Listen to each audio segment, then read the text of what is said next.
Okay, so let me just finish the resources and then we'll take a quick break. Значи, нека сега просто да вървим към края на темата за ресурсите и чак после ще разберем. Предполагам, че е окей. It's more fun to do the strategy meeting than it is to talk about it. По-готино по-забавно е да имате стратегическа среща, отколкото да говорим. The next resource are events. Следващия ресурс това са събитията. If we're taking people through a process of discovery, ако вие водите хора през процеса на откриване, after a while people stop listening to you.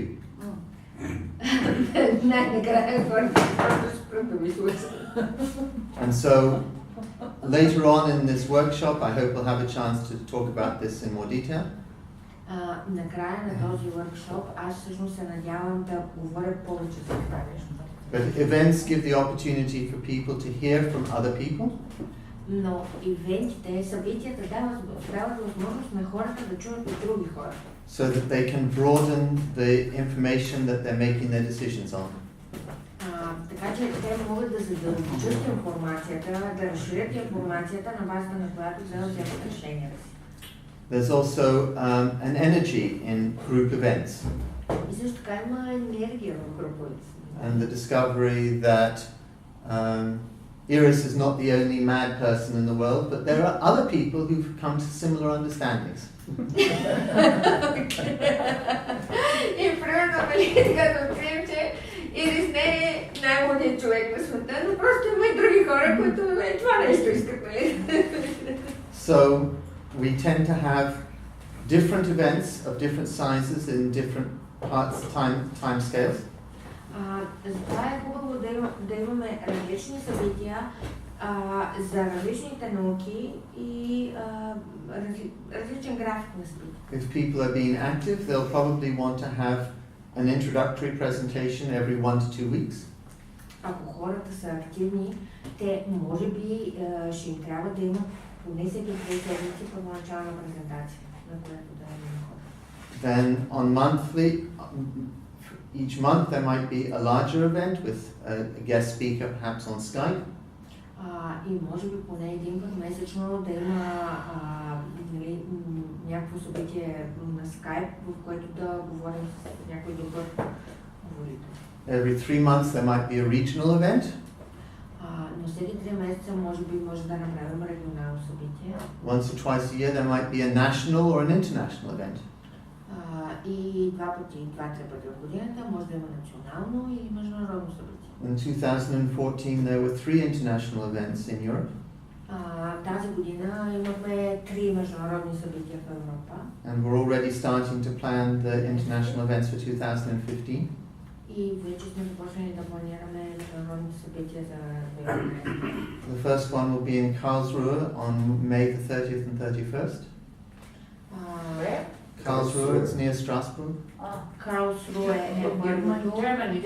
Just on the French-German border. And those are very powerful learning experiences. Това са много мощни, това е много мощен опит за научаване, много добър опит за научаване. I was in Paris 2 weeks ago. Бях в Париж преди 2 седмици. I think we had 10 members of the Millionaires Club at the event speaking. И ние там имахме 10 члена на милионерския клуб като говорители. So it's a great learning experience. Това е наистина страхотно събитие, на което научаваш много неща. But it can also be a great place to bring experienced business people so that they can talk to the most successful distributors in the world. Но също така може да е много добро място, на което да заведеш хора, които имат бизнес опит, за да могат те да говорят с вече. You don't need to like hamburgers in order to buy a McDonald's franchise. Така че не е нужно те да купуват McDonald's франчайз. All you need to know is that lots of other people like hamburgers. Да обичаш хамбургери, за да си купиш, не е нужно да обичаш хамбургери, за да си купиш McDonald's франчайз, обаче е нужно да знаеш колко много хора ги обичат. Да, обаче може ли една скоба при съвременния начин на живот и здравословен и да се храни с биологични храни? Аз не бих казал, че Макдоналдс е най-добрият пример. Това е много лично. Макар Не, че ще да кажа франчайз за хората на бизнеса, на големия бизнес. Нали, те не им по смисъл, тях има след 20 просто. Точно това каза човека, че уния големия бизнес, те летат така храна да се купуват на това. I'm guessing that most people who own McDonald's franchises eat steak and not hamburgers. Аз обаче си мисля, че много от хората, които имат франчайз на Макдоналдс, си ядат паршоли, а не хамбургери. And then the last resource are incentives. Incentive programs. Окей. И последния ресурс, това са програм, incentive programs. Не. Инсентив. Окей. А, Инсентив за кило. Incentivi. Бонуси. Бонус, окей, ама то не е бонус, да, малко се. Бонус програмата, когато получаваш повече подаръци. Do you all remember the story of Hansel and Gretel, the children's fairy tale of Hansel and Gretel? Всички ли помните историята за Хенсел и Гретел? Hansel would leave a trail of breadcrumbs through the forest so that he could follow the breadcrumbs out again. Хенсел, нали, си пуска такива трохички, за да може да си се върне обратно. You don't know that story? Oh, I forget. Yeah. I forget. We're Bulgarian. It's Bulgaria. So Niken gives us trails of breadcrumbs to follow also. Ами, Никен ни пуска такива, нали, травес. And if you are Hansel, then Hansel and Gretel, you would want to follow the breadcrumbs as quickly as possible before the animals eat them and you lose your trail. И ако вие сте Хенсел и Гретел, може така по-бързичко да последвате трохичките преди животните и птиците да изкълват. So the Niken bonus programs are designed to guide you in developing a successful business.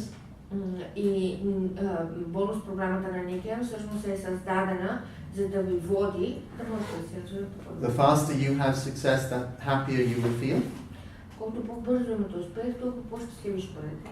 And the better example you will be for the people who join you in the business. И най-добрият пример ще бъдат хора, които се присъединяват към вас, към вашия бизнес. So I recommend that you follow the breadcrumbs as quickly as you can too. И затова ви съветвам, нали, да следвате трохичките колкото възможно по-бързо. So some examples of some of the bonus programs. Някои примери за бонус програми. There's a bonus program called the 21 Club. Една от бонус програмите, това е Клуб 21. You take 21 people through a process of information about Niken in 30 days.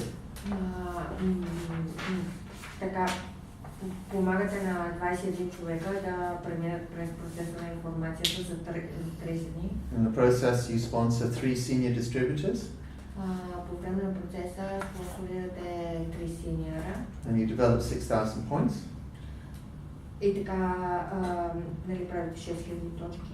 If you are not executive already, you would be executive at the end of that process.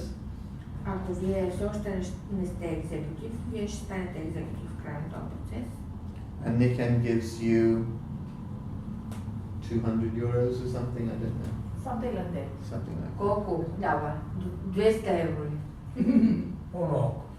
Around. 340 лева He won't Okay, get okay, 21 he knows. one. на човек. Окей, 340 лева на човек за България. Чисти. Тоест, да, чисти след данъците.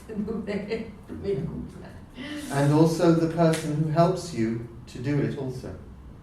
Но, нали, като това е на човека, който го е направил, Значи и на спонсора, и на спонсора също толкова. и на човека, който прави И на конкуренция. човека, който прави конкуренция.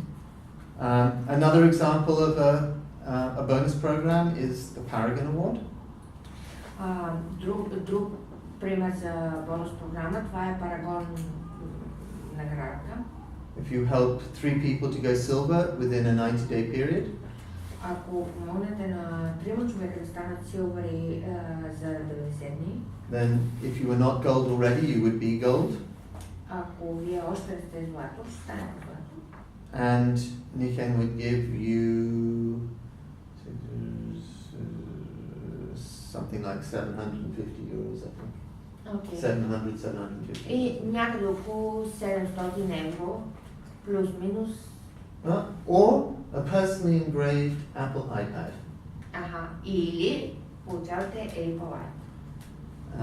And an example of incentives that happen from time to time are usually around once a year there's a travel incentive. И така, друг пример за бонуси, които са от време на време. Понякога има такива, които са свързани с пътувания. There's a travel incentive at the moment to go to the 40th anniversary celebrations in Orlando, Florida. В момента има такъв бонус за да се ходи в Орландо, Флорида. And the travel incentives are a very strange incentive or bonus. И тези бонуси за пътуване са много странни бонуси. If you do the calculations, you usually earn 6 times as much money as the value of the trip in the process of earning the trip. Ако вие си направите сметката, всъщност вие ще получите не знам с колко пъти повече, докато го правите, нали, това нещо, отколкото това, което ви дава. But some people are more motivated by the idea that they've been given a free trip than they are motivated by the money itself. Но просто някои хора са мотивирани от това да получат безплатно пътуване, отколкото от това да правят да правят пари за себе си. В смисъл това, което получавате си... Безплатното си е по-добре от парите. Нали? So, as far as the 21 Club is concerned, до толкова, доколкото клуб 21 е на нашото внимание. Nico has done that successfully, Някои са го направили успешно. so he's a good person to learn from. И това е добър човек, който може да научите. But I think that there is an optimum strategy for doing a 21 Club. Но аз мисля, че има така оптимална стратегия за правене на клуб 21. I'm not sure that we'll have time for that today, Не съм сигурен, че днес ще имаме време за нея. but there are no secrets in Niken. Но няма тайни в Никен. So if anybody wants to know more, they just have to feed the questions through. Така че ако някой иска да научи повече, просто трябва да... Okay, toilet time? Yes. Yes, I see by my watch it's 1:45. Are we talking about a 10-minute break or a 15-minute break? Колко минути почивка искате? Аз понеже